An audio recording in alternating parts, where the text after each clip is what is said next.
Good morning, good afternoon, good evening, depending on your area. Let's give, my name is Jacopo Monzini. Welcome to this fourth e-dialogue. Let's give a couple of more minutes to colleagues to join all over the world, and then we will be starting. Thank you very much.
Colleagues, good afternoon, good morning. For those that join, we're just giving a couple of more minutes to colleagues to join. We'll be starting in 2 minutes.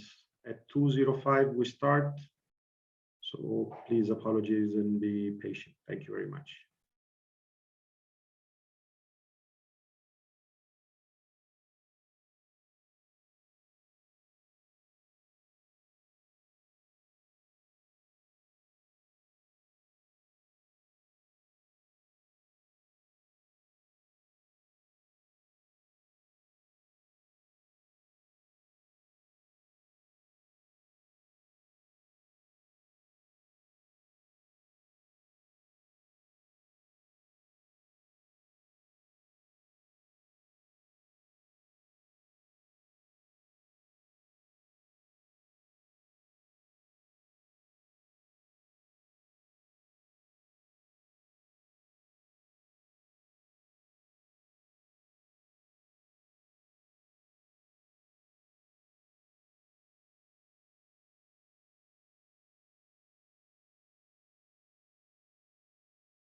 All right, colleague, good afternoon. Good morning, everybody. Good afternoon. This is Jacopo Monzini, and welcome to the fourth e-dialogue.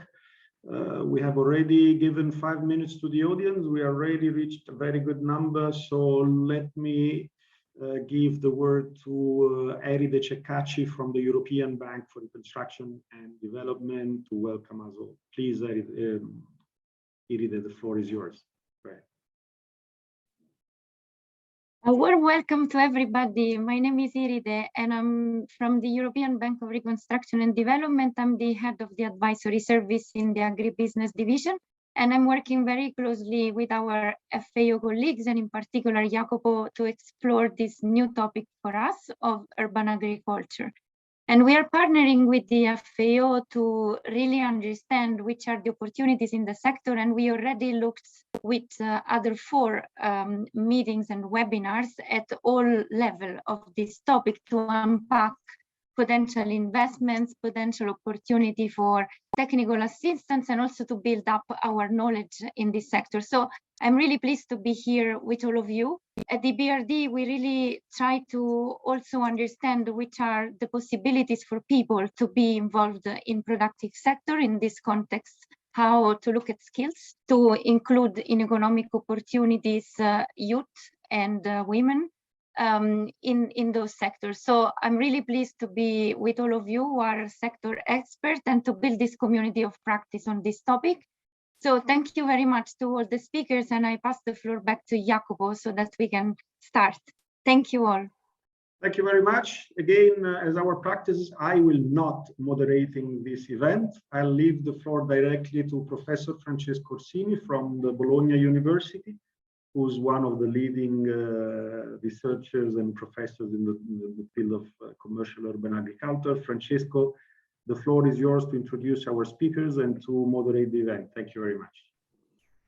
Thanks a lot, Jacopo, and welcome to everyone here.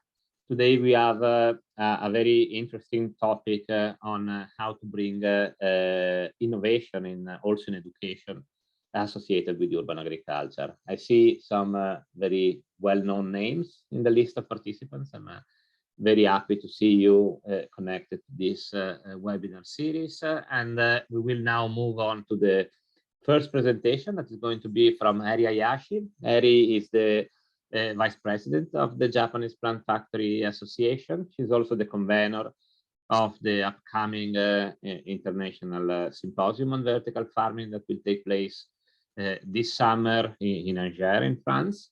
And today she will present what are the main requirements in terms of skills and knowledge of the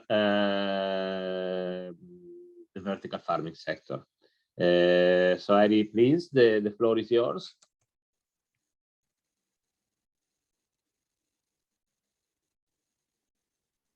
Hi. Thank you, Francesco, and hi everyone. I'm Eri Hayashi from Japan Plant Factory Association. I'm delighted to be here, and thank you very much for this wonderful opportunity, and I appreciate it. So today I'll be happy to share with you the knowledge and skills for commercial urban agriculture, especially the controlled environment agriculture, CA, and then plant factory or vertical farming towards next generation's system. So first, I'd like to introduce a little bit about our association. So Japan Plant Factory Association, JPFA, was established in 2010 with a mission to develop and then to introduce the sustainable plant production system with a collaboration with academia and industry to help solve the global issues such as food, energy, resource, or people's health. So we are supported by more than 200 members, organization, company members, and individual members. Then I guess 15% or 20% an international member. So you are more than welcome to join our movement. And also some international companies are active member, and we are working together. And then also we are based on one of the Chiba University campus, but we are even financially individual organization. So we are neutral organization, so working closely with different research institutes, and we are happy to collaborate as much as possible for the future collaboration. So this is our main activities. So including research and development. So there are ongoing around 20 research projects with a different collaboration and on-site tours. Before COVID, it was 5,000 visitors, and then 40% were international visitors. And also the workshop training since 2010. I'll share with you more in details later, and then also standardization committee activities, and then business, and then technical support. So here, by the way, I'm here in Japan, so it's 9:00 p.m. So I had a lot of coffee today to be. I hope I look fresh. But so by the way, so here is our. So we are here, the Kashiwanaha campus. So it's like a showcase of housing. So as you can see, it's a couple of different greenhouses on a plant factory vertical farming that we manage. And then we are on the one of the city called Kashiwanaha. It's a smart agriculture-driven smart city. So lots of interesting activities. So there are different size and different kind of system in the city for the different purpose, like home use of hotel, restaurants, or small system or large scale. So this is the map. So this is, as you can see, academia industry collaboration. So each system with a different research collaborative topic, for example, automation or indoor breeding or strawberry production or phenotyping or any others.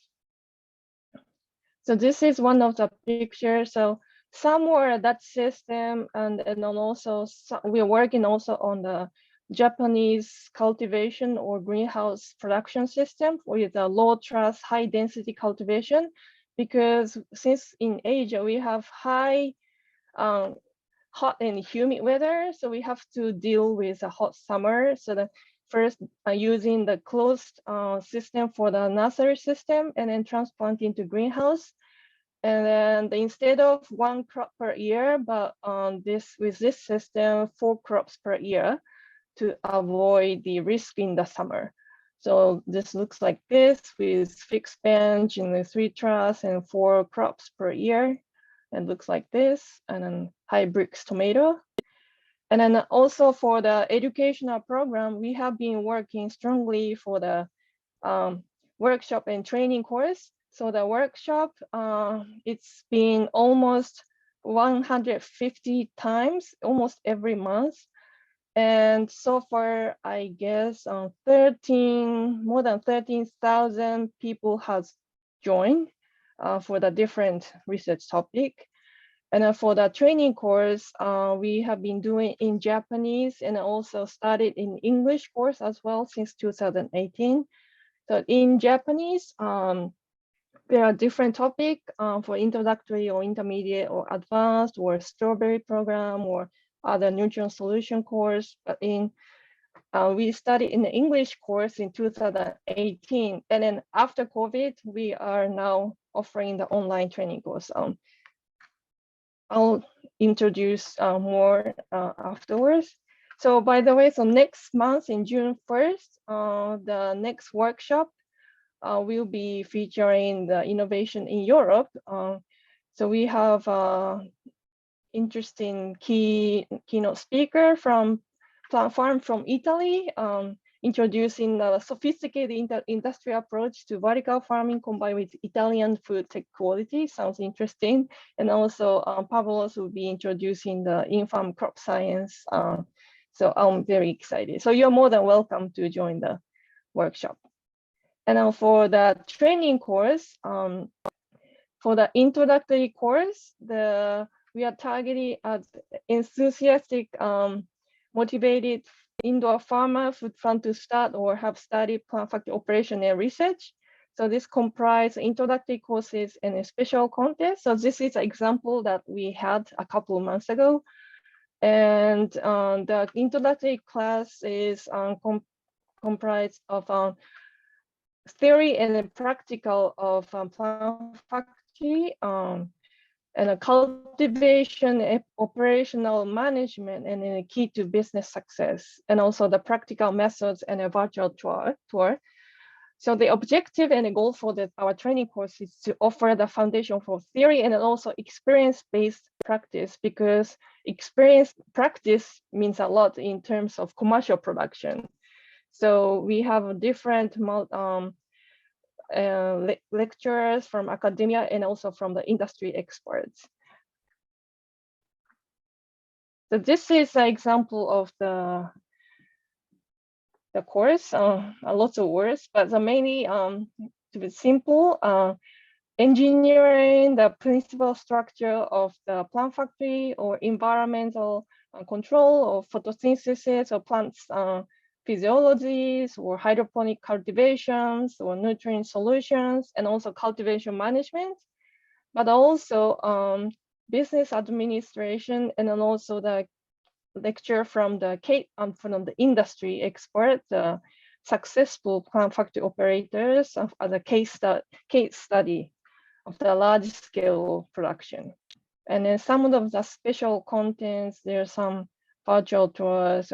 So this is an example, but this coming month, we are planning to offer multiple different programs. And also we are looking for the new lecturers, expertise, the professors to join us to give good contents.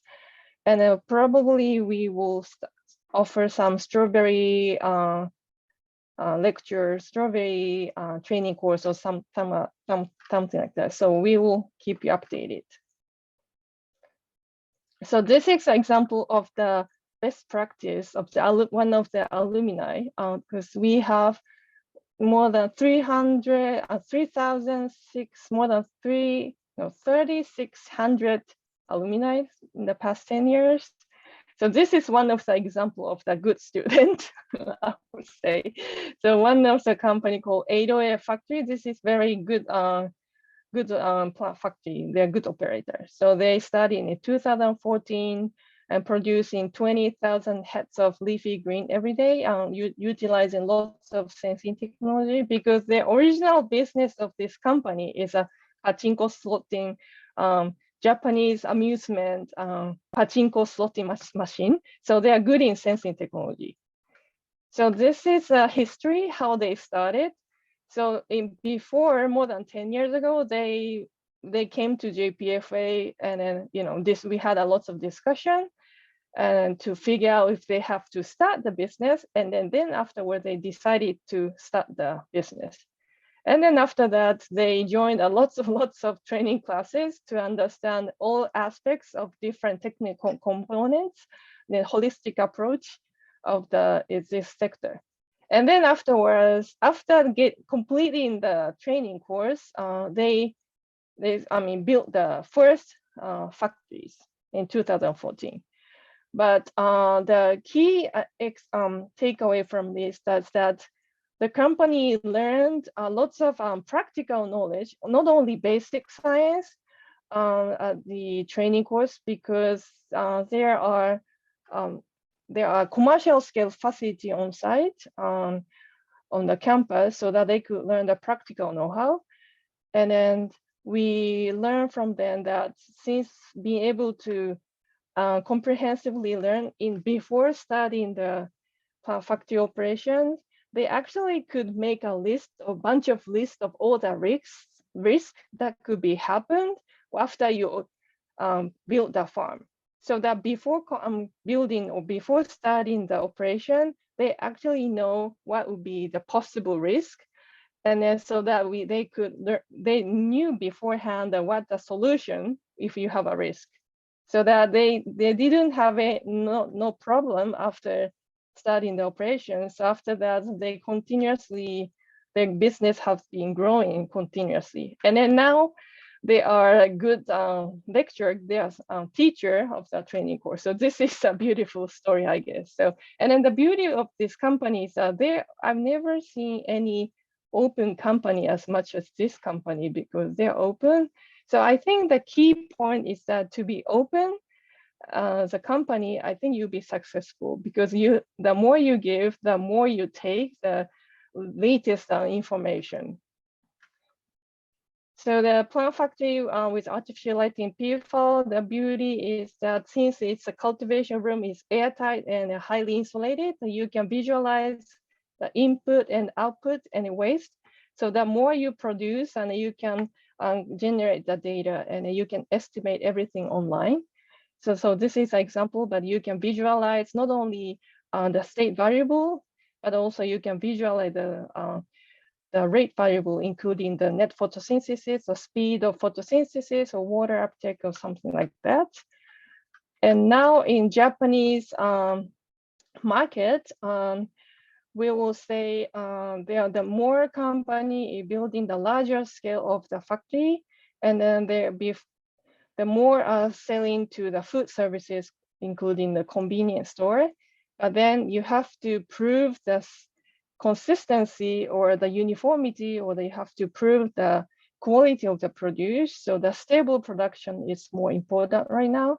And also the lots of competitors, the company are collaborating more than before, so that they are helping each other whenever they need more produce, they help each other. So this is good for this industry to grow further.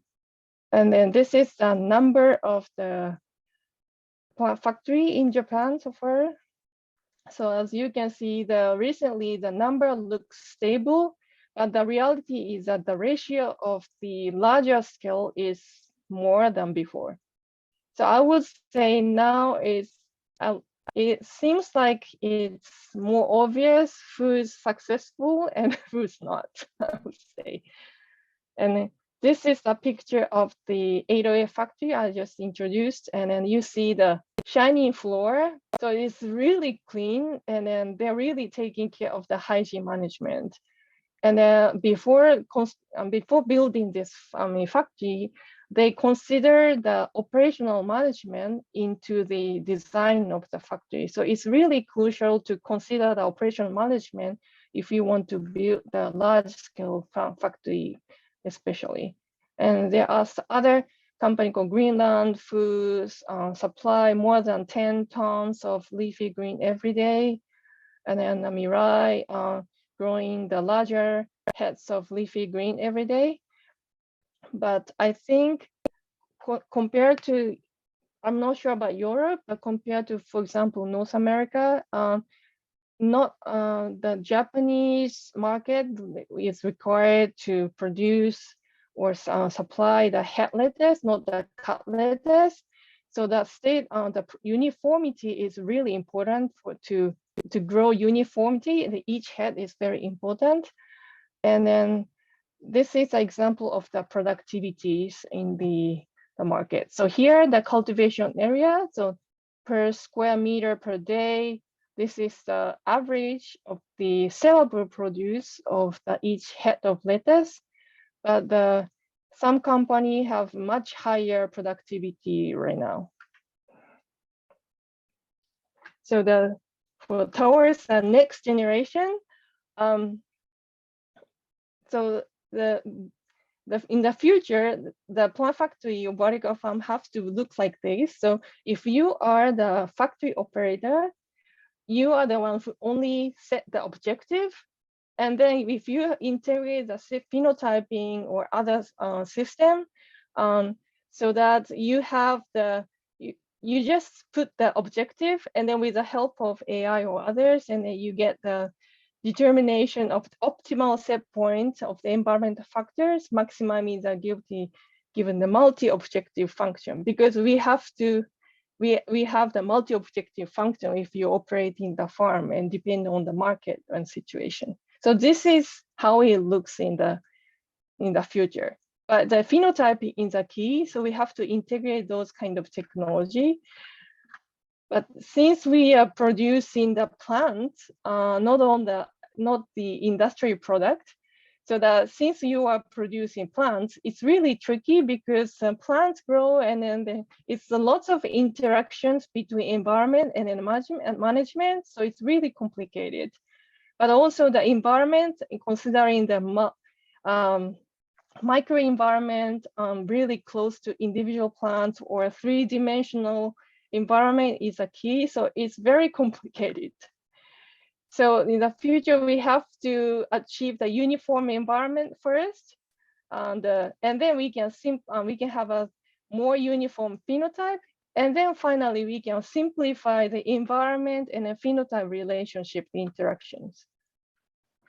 So since 2017, we studied the phenotyping research, and also based on the methodological plant cohort research, that to appreciate the individual plant, and also literally tracking all the history of individual plants, and then collecting continuous and non-invasive individual plants phenotype data or environment and genotype and management data.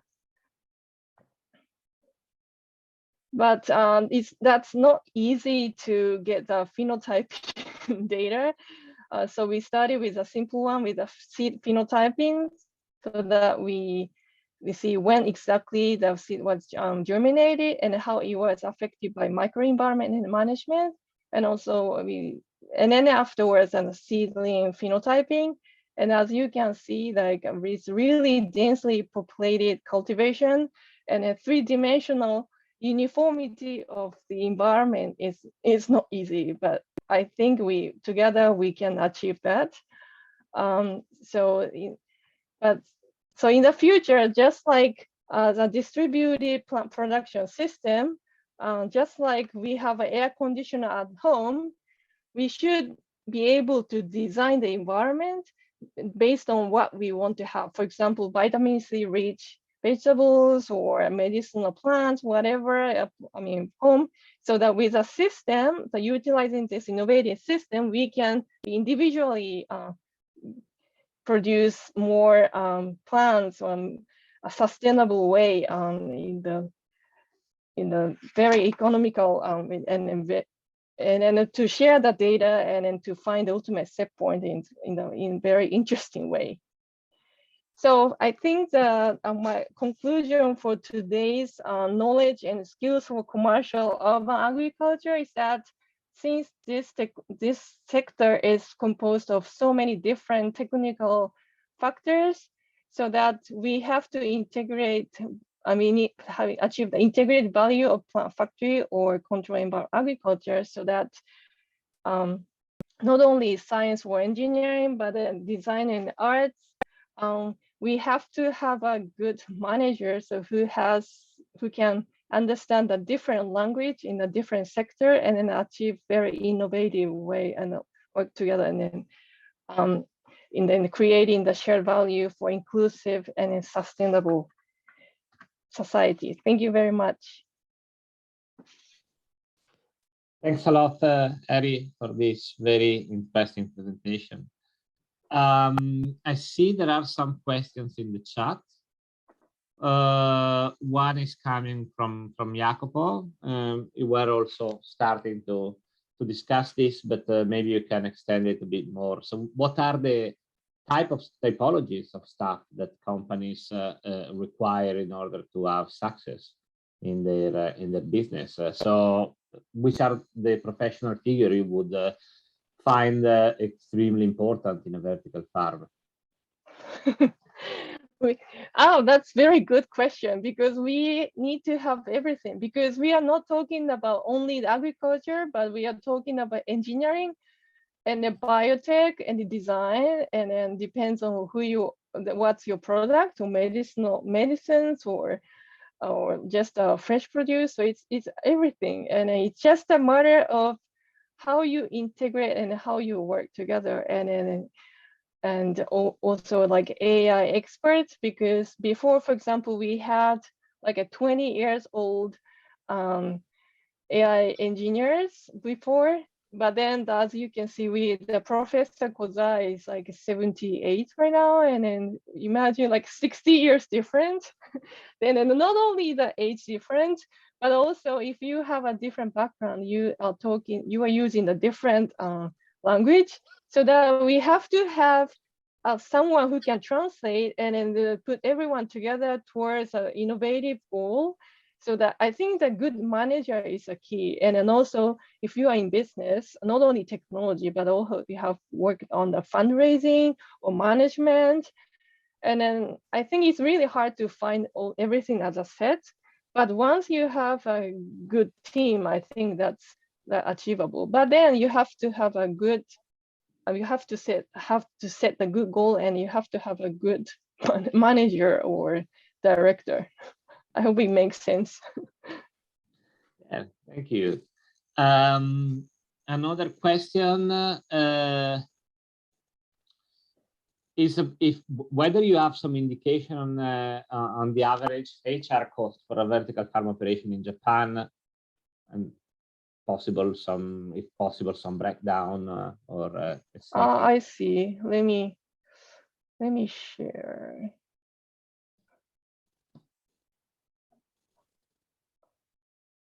That's I actually prepared that slide because that's a very common question. So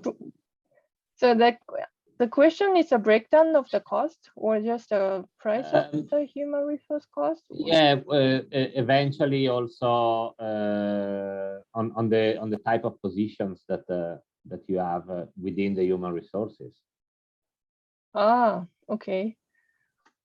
Well, I think you can see the labor cost here. Yeah. But this doesn't include the manager. So I think it depends on the how you set up the company. But usually, well, it depends. But in general, Japanese company salary is not as high as I think.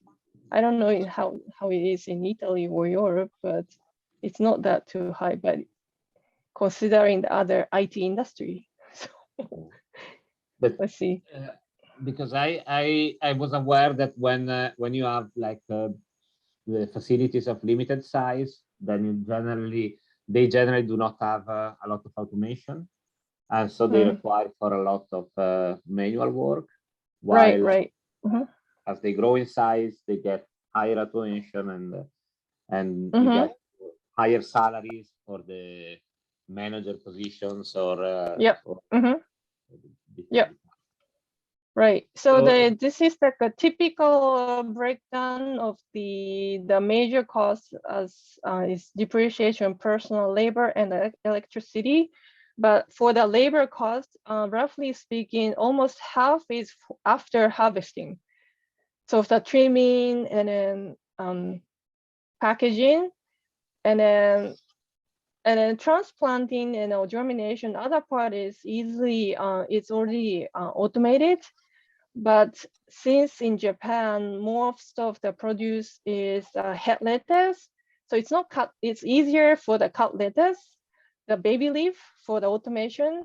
But then with really carefully harvesting or trimming, that part has to be improved for the automation. So again, 50% is for the packaging and the harvesting right now.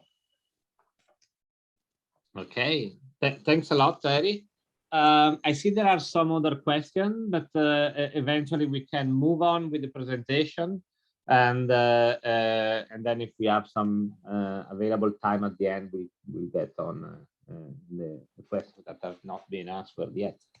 But thanks for now, here, Eri, and I hope you can stay with us while we move to the next presentation.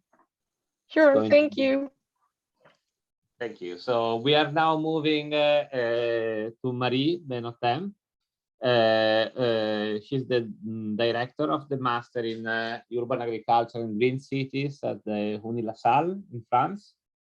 And please, Marie, the floor is yours for your presentation. Thank you.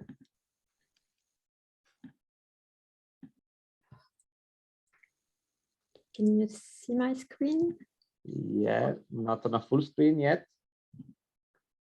No? Now we do. Yes, thank you. So much. So thank you for having me. I am Marie-Asma Benotem. I'm associate professor at Unilassal in France, Life and Earth Science Engineering Schools. And in my presentation, I will relate to my experience as the curriculum designer and coordinator of the Master of Science, Urban Agriculture and Green Cities, which is running for 6 years now. So maybe I will start by trying to answer the question, why create and expand knowledge today about urban agriculture and peri-urban agriculture? There are so many universities and colleges worldwide today suggesting different formats of curricula around urban agriculture, ranging from certificate, master's, specializations, major. And part of that interest is that urban agriculture is emerging as a sustainability field that pertains both to the agricultural environment and the urban environment. This has to be put in a context where we see an emergence, and the number of sustainability-related degrees have tripled in the period between 2015 and 2018. And there is a demand of students of the current generation for sustainability programs. So those young adults are the most environmentally and socially conscious that we had ever in the history of humanity. And they want also to be part of the solution to climate change and all the biodiversity challenges and sustainability challenges that the world is facing. So the role of universities here is to educate and inspire them. And many reports point to the fact that any students who has in any major with some knowledge of sustainability principle will have a comparative advantage in the job market in the next few years. And even the peer-reviewed literature that we can find about the higher education, urban agriculture programs in higher education points already to the role of urban agriculture in catalyzing some form of civism and urban ecological citizenship, as well as community leadership, and also it plays a significant role in addressing food equity and social justice. So also part of the interest for urban agriculture as a field of study in both the career path by students is that it is by essence a multi-stakeholder field of work. So urban agriculture interests stakeholders from different realms, the agricultural, urban realm. Those stakeholders are not used to work together and have to find effective ways in order to move forward on those projects of urban agriculture. And different stakeholders that are involved, whether in the design process of urban agriculture project, who are architect, urban designer, engineers with expertise and technical knowledge about the design of greenhouses, for example, or the implementation of agricultural frames within the urban frames, are potential requirers of graduate of programs in urban agriculture. In addition, we have the construction stakeholders involved in the constructions with both private and public investors, and also the producers who would run the urban farms, including food companies, new producer entrepreneurs, and even not-for-profits organizations, which are increasingly involved in urban farming projects.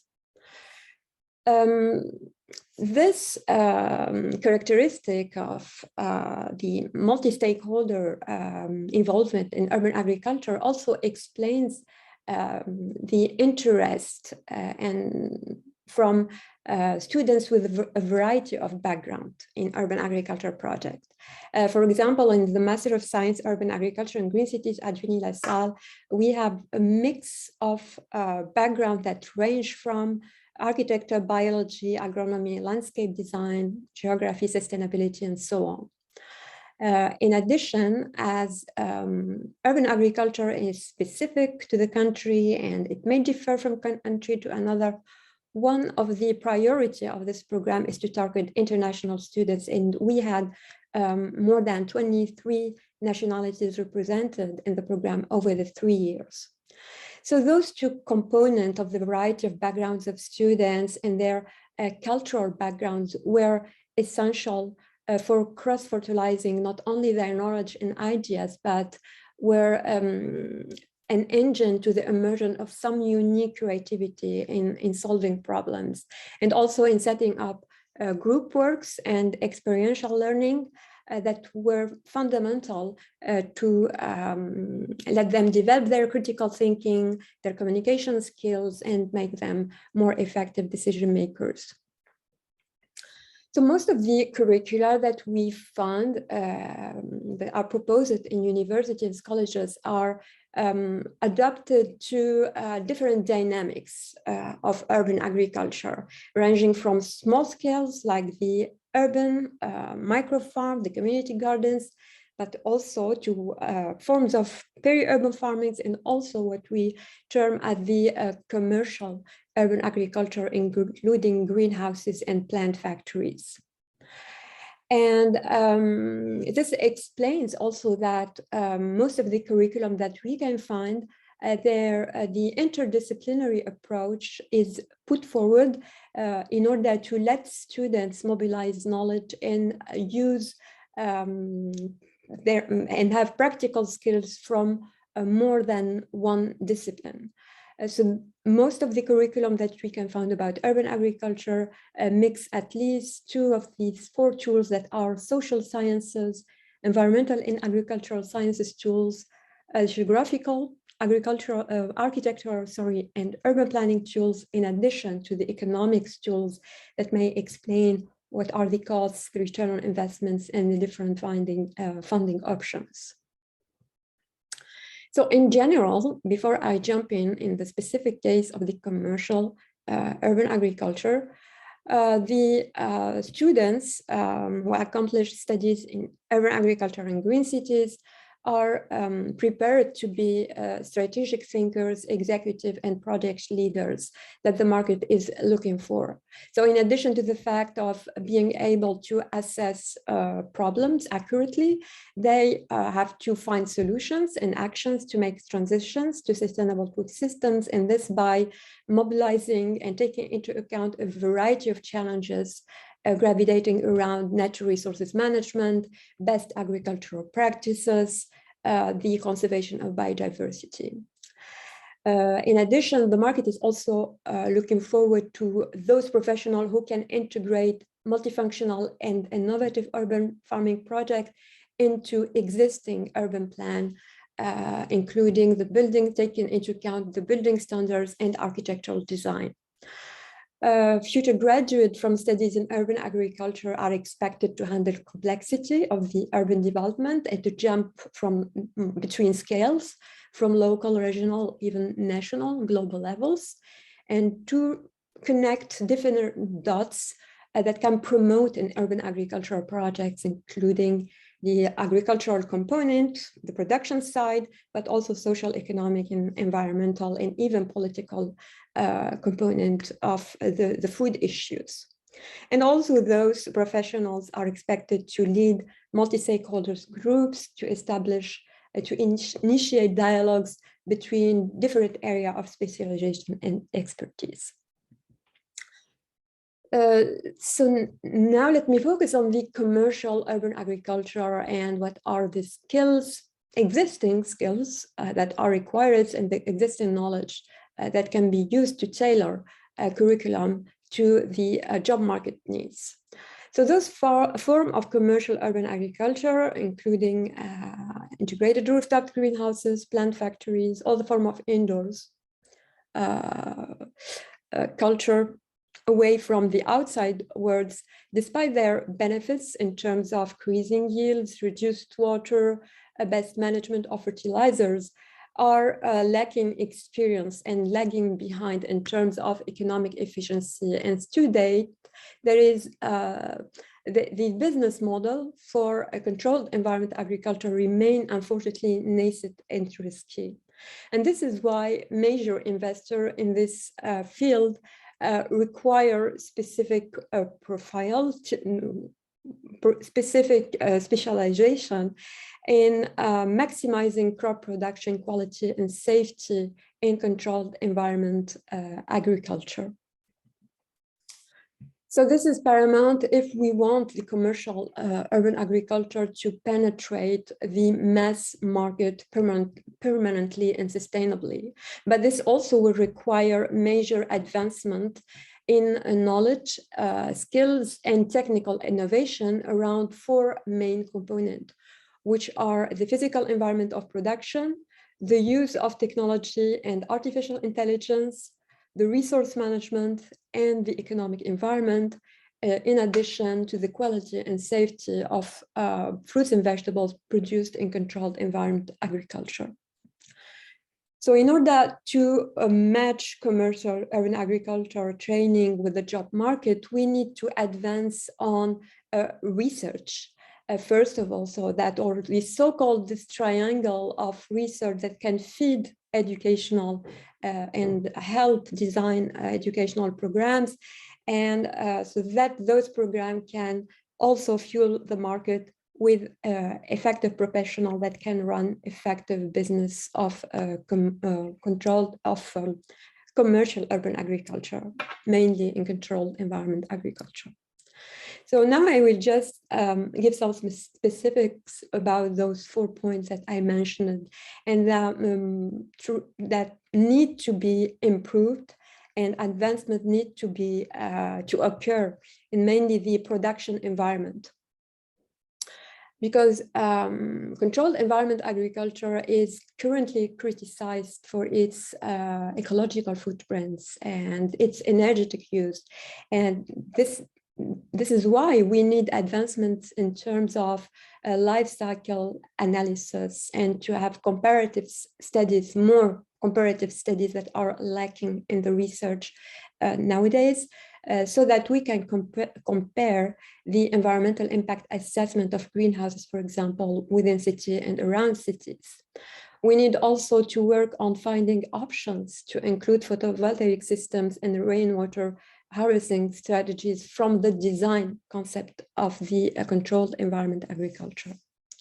From the side of the production system, there is a lot to be done and investigated, and those modes of culture that allow for efficient root zone management, the soilless agriculture. And this concerns not only the system design, but also the substrates, the water and fertilizer production, the environment, and ultimately marketing and business planning.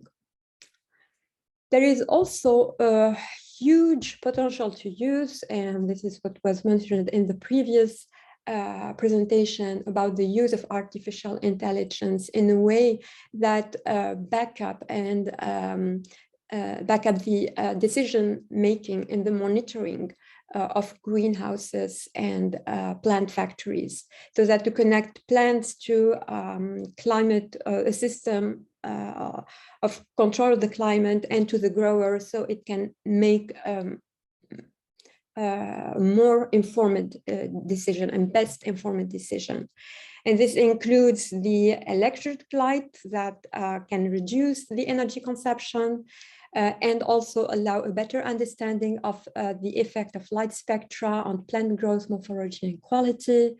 It includes also monitoring all the ways of CO2 enrichments in order to select the more accurate species that can be grown in the controlled environment.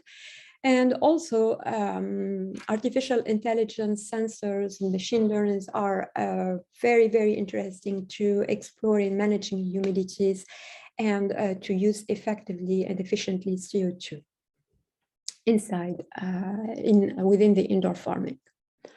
So concerning the resources management, in addition to what I mentioned previously concerning the life cycle assessment of greenhouses, we need to advance knowledge on alternative energy use, whether it is geothermal, solar, winds, but also to account for the water footprints of greenhouses, and also investigate new ways for a better fertilization use by exploring the potential of human waste as fertilizer, for example. And concerning the economic environment, as we can see, There is a so few number of viable commercial urban farms, at least in France, in Paris area. They are, this is due mostly to the increasing of operational costs, the investments, this is why we need to move forward in terms of the research of new social businesses that can offer opportunities to alternate funding source from different institutions who are interested in research in education, and also continue targeting those high added value leafy vegetables that can target consumers who can pay a premium price for them. And finally, about the product's quality and safety, all the enthusiasm that we are all witnessing today about the healthy and the healthiness and the well-being from eating sustainable and healthy food has triggered attention to the potential of the precise control and manipulation of light, CO2 concentration, pH, plant species, cultivar, and so on, so that we can improve the quality and the nutritional value from fruits and vegetables grown in a controlled environment agriculture. And finally, the question of managing risk that is a central issue in the food industry has to also be more developed in the curricular by expanding knowledge, training, documentation about good manufacturing practices in order to prevent any foodborne illnesses that are due to certain ways of supplying food or growing food in controlled environment agriculture.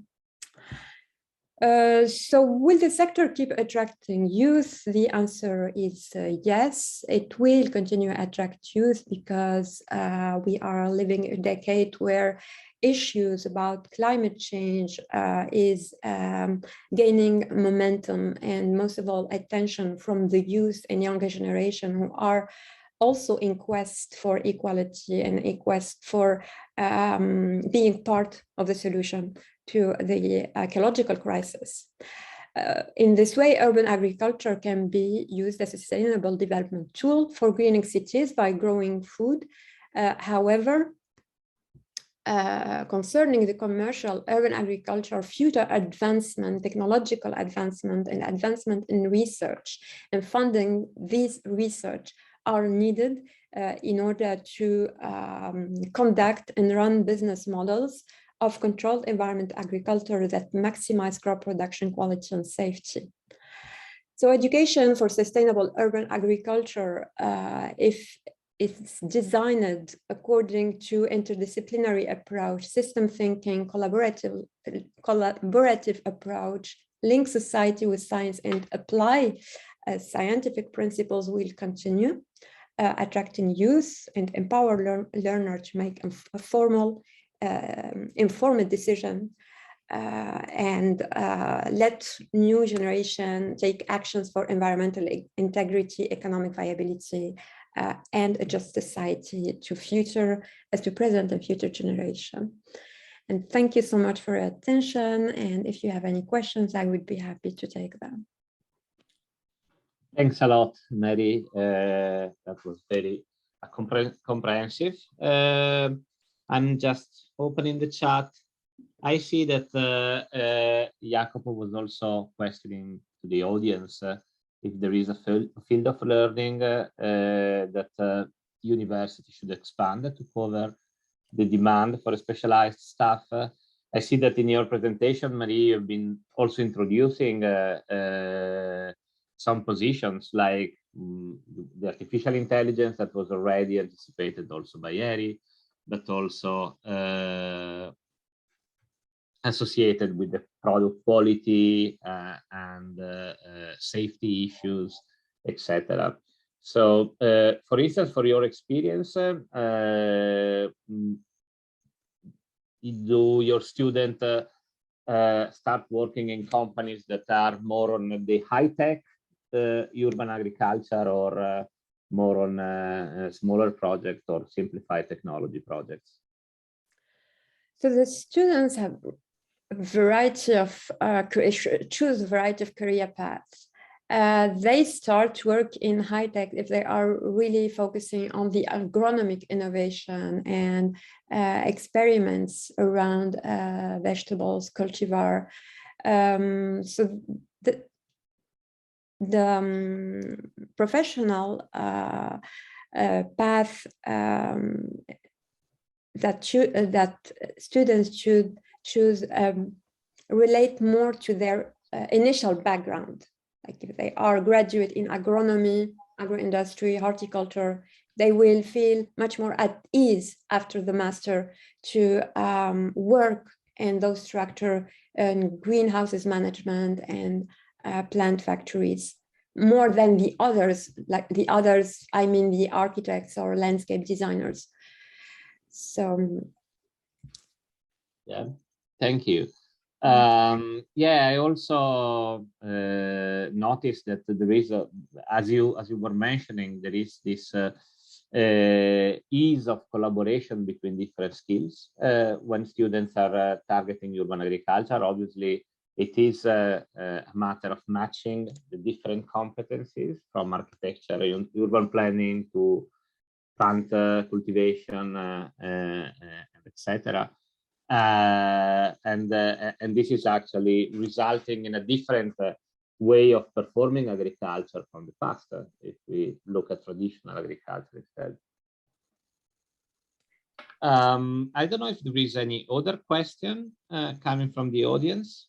Francesco, I have a question before we move to the audience. To Marie, but also, I mean, it's clearer from the Japanese experience, but I would like to see with Marie as well, if they are also collaborating, if she could expand more on the collaboration with existing commercial farms, because this, I mean, she said, if I'm not mistaken, that it's a high risk also to develop new curricula and things based on and evolving and developing new sectors. I was wondering if your university or other universities are developing these curricula together with the companies to make sure that we reach the demand, we match the demand with the offer.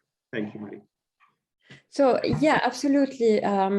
It's considered as a higher risk. I think that the future of curriculum design of controlled environment agriculture will depend on the funding available and private sector investors who would agree to fund controlled environment agriculture despite its risks. Because we all believe that these types of agriculture has a future, maybe not immediately, maybe we will fail in some way, but we need to promote research and to make investors believe firmly in the accuracy and the potential of urban agriculture, commercial urban agriculture, that we can make a living, we can set up effective business plans. But at first, we need to move forward in the knowledge, and the knowledge is based on experiments, research, and funding research institutions.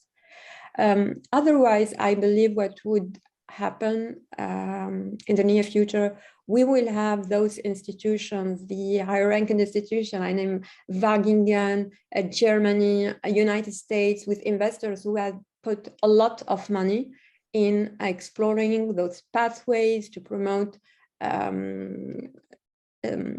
controlled environment agriculture, and those other institutions that unfortunately missed the opportunity. And I think, yeah, we would have like the institution, the high ranked institution and other institution who did miss, unfortunately, the chance or the opportunity to go that path. Thank you, Marie. If there are no other questions from the audience, I could pass the word back to Jacopo for. I have before we. Sorry, I'm very curious because it's a very interesting topic, and I mean, FAO is also a knowledge institution. So I'm very concerned about the last part of what Marie mentioned. And I mean, I do understand the reality. So basically, countries that succeed in sourcing strong financing for their research and development will succeed most likely more, and university will not be able to follow up. Now, I want to ask a question to everybody, actually, not just to our two generous speakers, but also to the investors that are there and the others that may want to answer, is how much the knowledge that is in a company is a good investment criteria. Let me elaborate a bit. If I'm an investor and I'm looking at the company, how much seeing specific professional figures will make me feel more comfortable that these people know what they're doing, and which I should ask for in order to make sure that we invest. Over to or to whoever wants to propose an answer.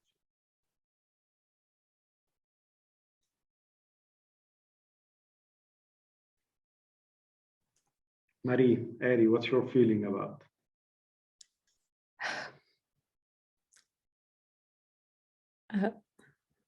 My feeling about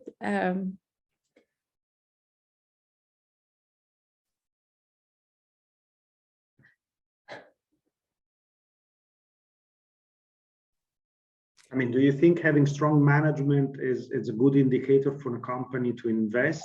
I mean, from an educational perspective, of course, or you think it's not one of the indicators to look at? Over to. I don't think that it is one of the components to look at first and primarily.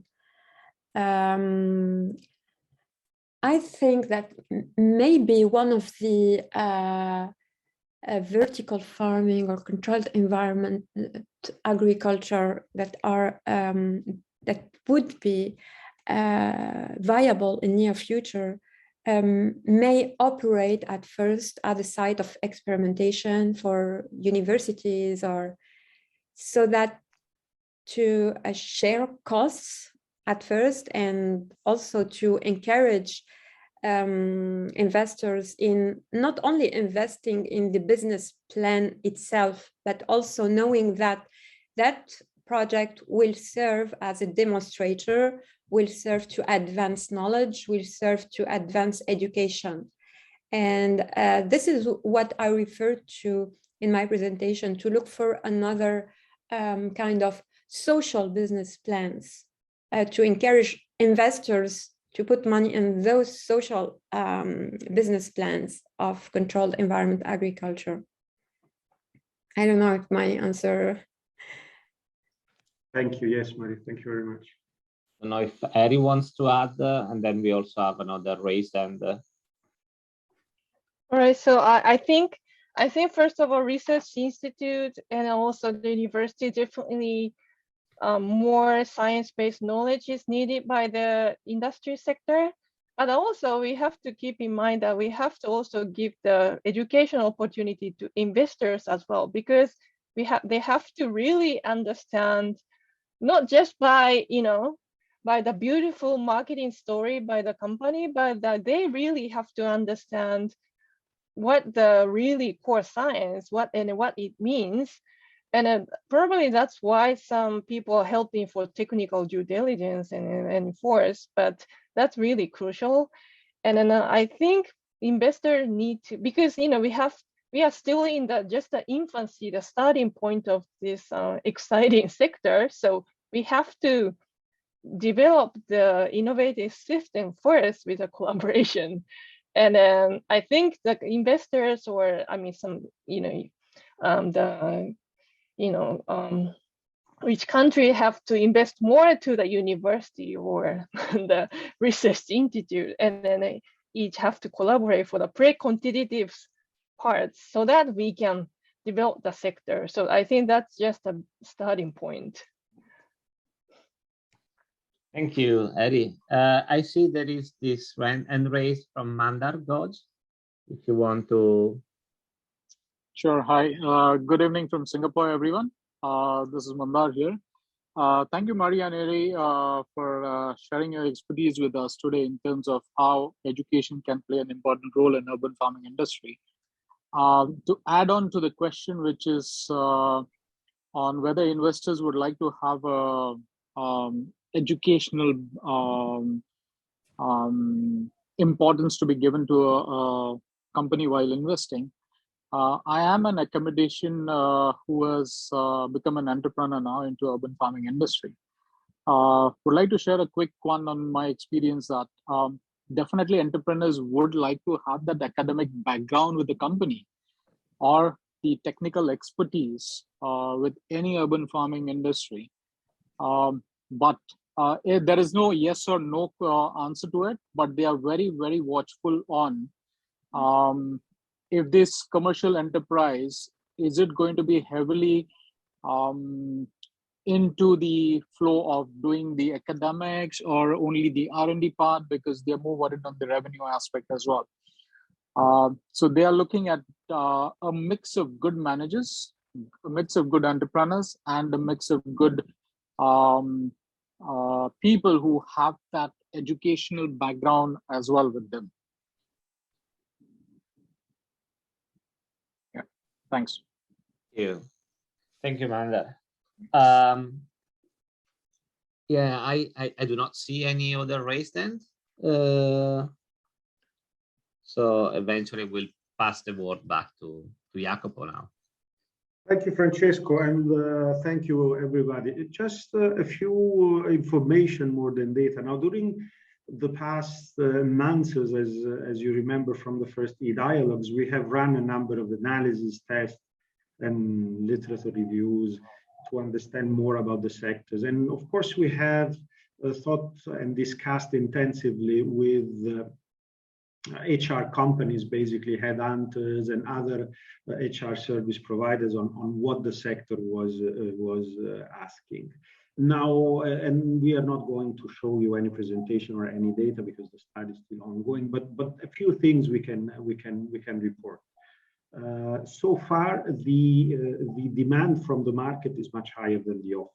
And this goes, for example, for the head growers, for specialized IT engineers. And thank you very much, Timo, for your comment about the software and other colleagues.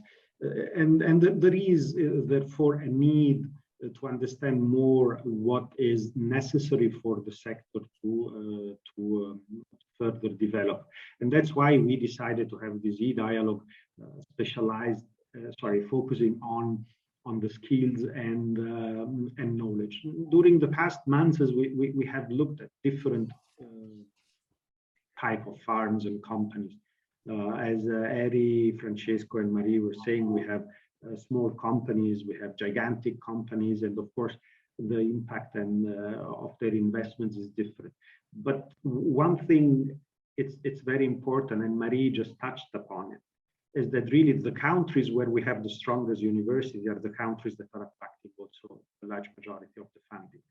And I think this has very important implication. We are all very well aware, especially those that work in agriculture, that for the past 50 years, investment in research and development in agriculture have been almost neglected.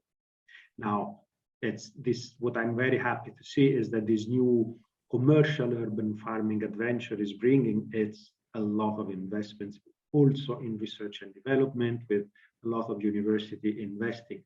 So I don't think there is need to convince anybody about the importance of investing in research and development at the country level, but I think it's also equally important for investors to understand what's the investment background in the countries where they intend to operate, so to understand where to source human resources. And frankly, if we want to expand globally, these new companies and let's say the business models of these new companies, this is something countries and international and national institutions will have to take into consideration, because if I cannot find adequate staff in a country, then most likely it's not worth investing in a company in that country. Francesco, back to you for any final remarks or additional question. Please, colleagues, we are not here to teach you anything. We are here to listen from you and we'll be very, very happy to hear from you, especially if we have like investors, company people. Please don't be shy. Over to you. Thank you, Jacopo. Just checking whether there are raised hands. Don't see any. So we can also move toward the conclusion of this workshop, this webinar.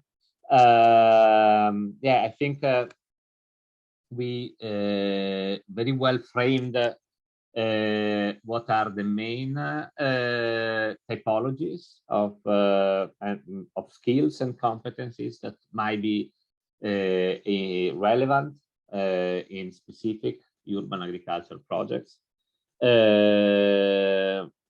Being closer to consumer, to the local population, certainly requires also for communication skill, for promotion skill. We see that growing food in the urban environment often performed in areas that are not traditionally used for agriculture, requires also some attention in terms of food safety.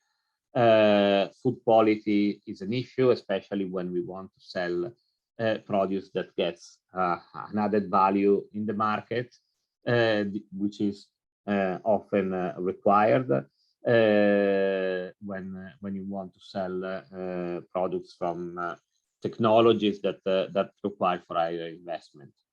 Artificial intelligence is also finding application. We already see some example of autonomously operated greenhouses or the application of the growing application of vertical farming, of artificial intelligence in vertical farming. So this is also a topic that will be developed more and more in the upcoming years and will require for cross pollination between people with competencies on informatics and those that are providing the skills on agronomy and horticulture. This said, there are opportunities for this education. Harry was presenting what is taking place at the Japanese Association for Plant Factories, and Marie was also presenting how also universities in Europe are adapting to this challenge. Students are following both formal educational path, but also challenges or hackathon where they apply problem-based solutions.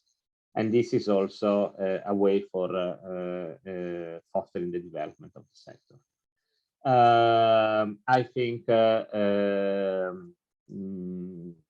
with this I can close this webinar, and thanks a lot for being with us. You can subscribe to the YouTube channel of this Urban Agriculture e-Dialogues, and follow us also for the upcoming e-Dialogues in June and afterwards. Thank you, Francesco. Thank you, Eddie. Thank you, Marie. Thank you all for participating. Again, all the e-Dialogue are posted on our YouTube channel, so feel free to subscribe, of course, free of charge. They will be all there for views. We will be having a next e-Dialogue in about a month's time. It will be concentrating on the economics of commercial urban farming.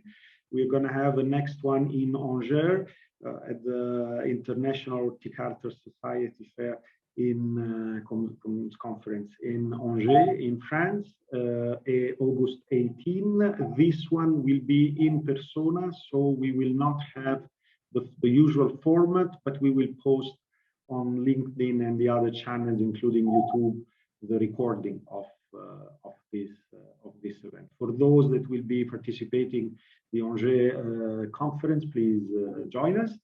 And then we're going to have the last two e-Dialogue in around October and December. With this, thank you very much all, and I really hope to see you all at the next one that we look for. Share those information. Bye. Thank you. Thank you, Marie. Bye-bye. And of course, thank you very much. Thank you. Bye. Bye. Bye. Bye bye.